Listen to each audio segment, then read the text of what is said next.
Bonjour à toi, contente de te retrouver pour cette prochaine capsule d'enseignement sur la méditation.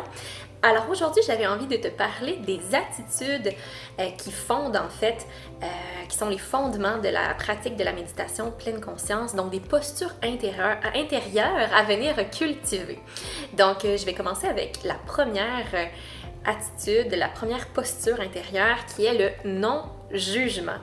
Donc ça, c'est une attitude en fait qui va faire en sorte que on va avoir à développer à l'intérieur de soi une capacité d'observation sans avoir à juger l'expérience dans l'instant présent, ce qui est quand même quelque chose d'assez contre-intuitif quand on pense que dans la vie de tous les jours, on doit juger à chaque instant de notre vie tout ce qui se passe devant nos yeux, alors que là, avec la pratique du non-jugement, on apprend à observer sans voir de bon, sans voir de mauvais, avec une attitude neutre d'observation, comme si la chose qui était en soi, la pensée qui était en soi à cet instant-là, était en fait un objet sans attachement. Donc, l'intention derrière tout ça, c'est de prendre cette pensée-là, de la regarder, de l'observer et de la laisser aller. Ce qui ne serait possiblement pas possible de faire si justement on avait un jugement, parce que le jugement entraîne par la suite des émotions et les émotions entraînent une réaction en chaîne qui fait en sorte que déjà la pensée, c'est comme si elle s'était solidifiée dans notre esprit et avait pris beaucoup plus d'espace et d'importance.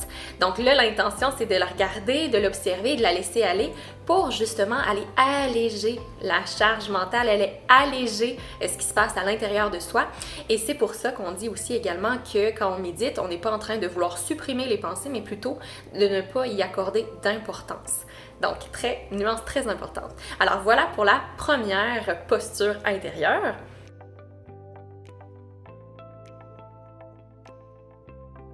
Et maintenant, pour ce qui est de la deuxième posture intérieure à développer, nous avons la patience. Pourquoi la patience? Parce que, en tant qu'être humain, on a souvent besoin d'avoir des résultats rapidement pour rester motivé dans un processus, alors que dans la méditation, il n'y a pas vraiment d'arrivée, il n'y a pas vraiment de ligne d'arrivée. C'est un processus constant qui fait en sorte qu'on a à cultiver en soi une patience sans désir d'aller vers la performance ou vers un résultat précis. C'est qu'à chaque instant, à chaque moment, la méditation va être une expérience différente. Donc, il n'y a pas un principe de dire, à chaque méditation, je vais m'améliorer. En réalité, il n'y a pas cette notion d'amélioration continue. C'est plutôt, à chaque méditation, je vais vivre ce qu'il y a à être vécu et j'ai à justement être dans la patience de ne pas attendre, d'être dans sans attente en fait. Alors, voilà pour la deuxième attitude.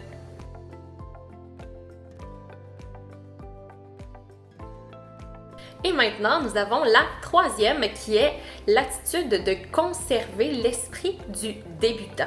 C'est fondamental de cultiver l'esprit du débutant parce qu'on s'entend, à force de pratiquer la méditation jour après jour d'une façon on peut dire redondante, dans le sens où on a l'impression de refaire constamment la même chose, eh bien, cultiver l'esprit du débutant, c'est comme si à chaque fois qu'on recommençait notre pratique, c'est comme si c'était la première fois qu'on la faisait. Donc, c'est comme si à chaque instant qu'on se met à dire de façon formelle « je vais pratiquer ma méditation », on se donne l'occasion de se redécouvrir à travers une expérience entièrement nouvelle. Donc, cela crée en soi l'esprit du débutant qui est de toujours essayer de voir, de déceler, de simplement observer les choses comme si c'était la première fois.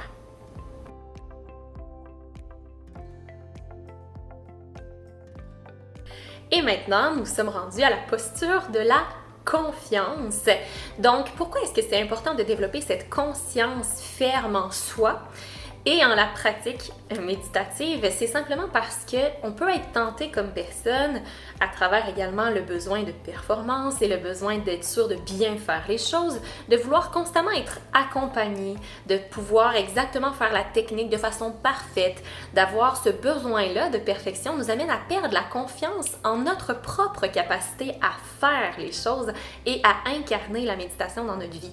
Donc, développer cette confiance-là nous amène à se sentir plus solide de se sentir en capacité de faire son propre cheminement méditatif sans dépendre de ressources extérieures, donc de devenir son propre enseignant, d'avoir cette confiance-là à l'intérieur de soi qu'on a les capacités pour le faire.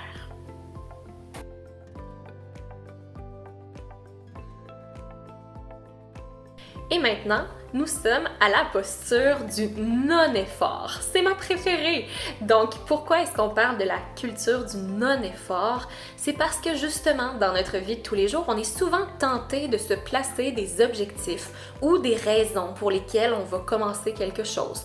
Donc, par exemple, de dire « je veux me sentir plus calme, moins stressée, moins impulsive, avoir un esprit plus attentif et tout ça ».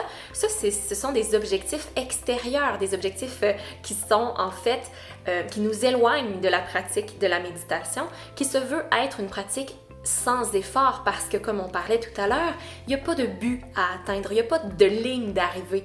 Donc, c'est simplement d'être dans le moment présent et de ressentir, d'observer, d'être ici et maintenant sans faire l'effort de se décider sur un objectif précis ou dans une quête particulière. Donc, c'est d'être là, ici et maintenant, et d'être dans l'acceptation que l'expérience va se passer comme elle a à être dans le moment présent et que ça va être exactement ce que l'on a à vivre ici et maintenant. Donc, c'est vraiment ça le non-effort, c'est justement sans effort, d'observer tout ça, puis de le faire de façon de plus en plus naturelle, de plus en plus détendue, sans souhaiter atteindre de niveau en particulier.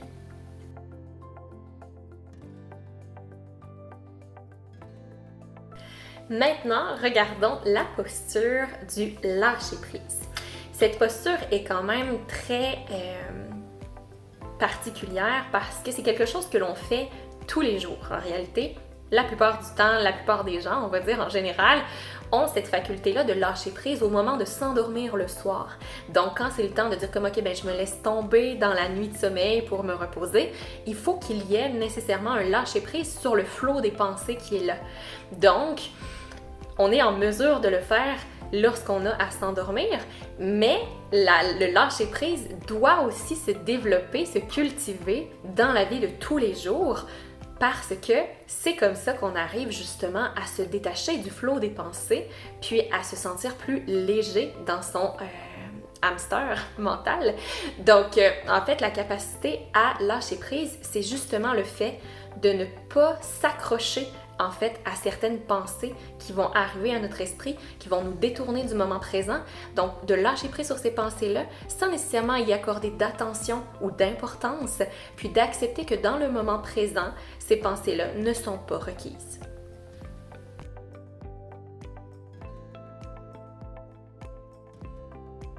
Et finalement, la dernière posture intérieure pourrait se résumer en l'engagement et l'intentionnalité.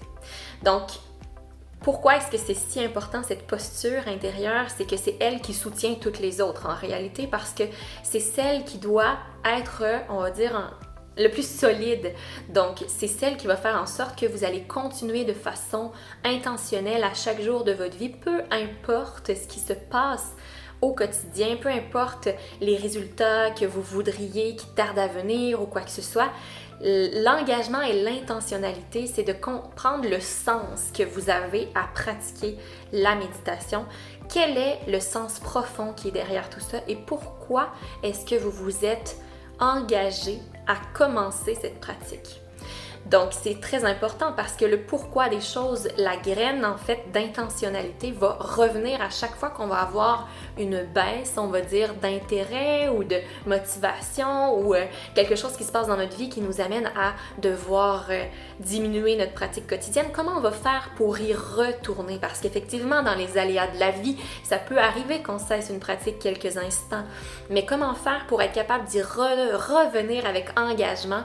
Ça va être toute cette notion d'intentionnalité, de pourquoi est-ce que je me suis dit que j'allais commencer tout ça. Et c'est de revenir à ça dans le respect de soi pour revenir à ses bases fondamentales. Alors voilà, c'était les attitudes et les postures intérieures qui portent les fondements de la méditation pleine conscience. J'espère que ça vous a été utile et on se dit à tout bientôt. Namasté!